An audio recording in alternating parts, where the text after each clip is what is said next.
Broadcasting the information the mainstream media won't touch. This is The Richie Allen Show in association with DavidIke.com. My first guest heard an interview that I did with Eva Bartlett, the Canadian journalist who visited Syria over the Christmas period. She was delighted to hear a Western journalist give what she feels is a balanced view of how Syrians feel about the 5-year war or conflict. Whatever you want to call that, we have very strong opinions, of course, about it. That's been raging since 2011. She's going to talk to me about how Syrians are embracing citizen journalism to tell the truth about what has really happened to their country.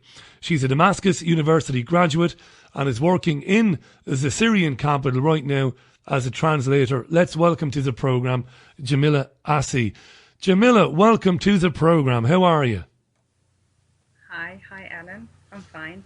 It's really, really lovely to have you on the show. I know it's getting late there in Damascus. It's coming up for 10:30 in the evening. So terrific that you've stuck around to chat with us. Jamila, I'm going to ask you straight up, if you could sum up or try to sum up what life has been like over the last 5 years for you and your family and your friends and colleagues in Damascus, how would you describe it to somebody like me who's never experienced it? Well, summing all that pain in a few minutes or a few words is not really easy. But life for the past 5 years was a true hell on earth. And I wouldn't say to me as much as other people who saw hell more than anyone else. It was absolute torture for everybody to lose their beloveds, to lose their country, to lose that peaceful life we used to have before war. And this drastic change in life, we never imagined that it would reach this level.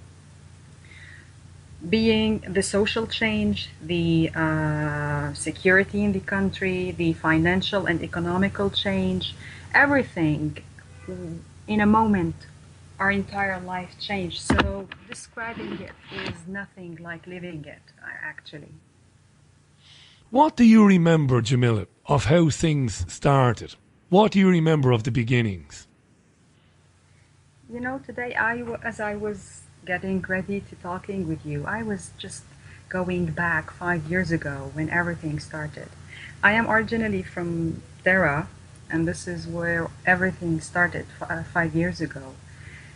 You know, things were not very clear. They said about people protesting and demanding freedom and democracy and liberty.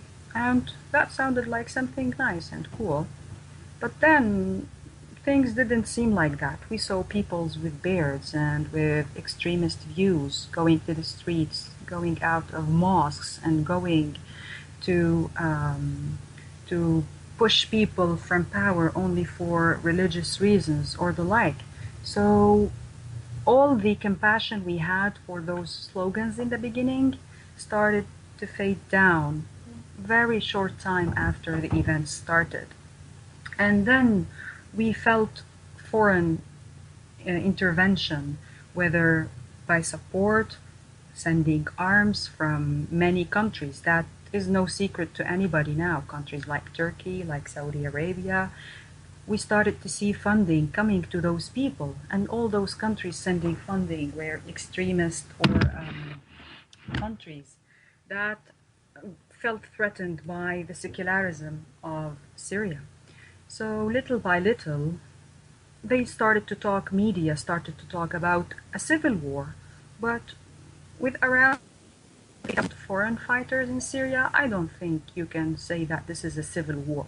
A civil war is when a brother slaughters his brother for some reason. But now we have people from all over the world, from France, from Germany, from Tunisia, slaughtering us, the Syrians. So the media played a very negative part in developing in worsening the events, actually, because they presented to the world an image that we are killing each other and that our army is killing us, while in fact those same media stations supported by their own countries, were causing our death every minute when they fabricated news and ideas and fabricated the image instead of doing the right thing, which is reflecting reality and saying what is really happening.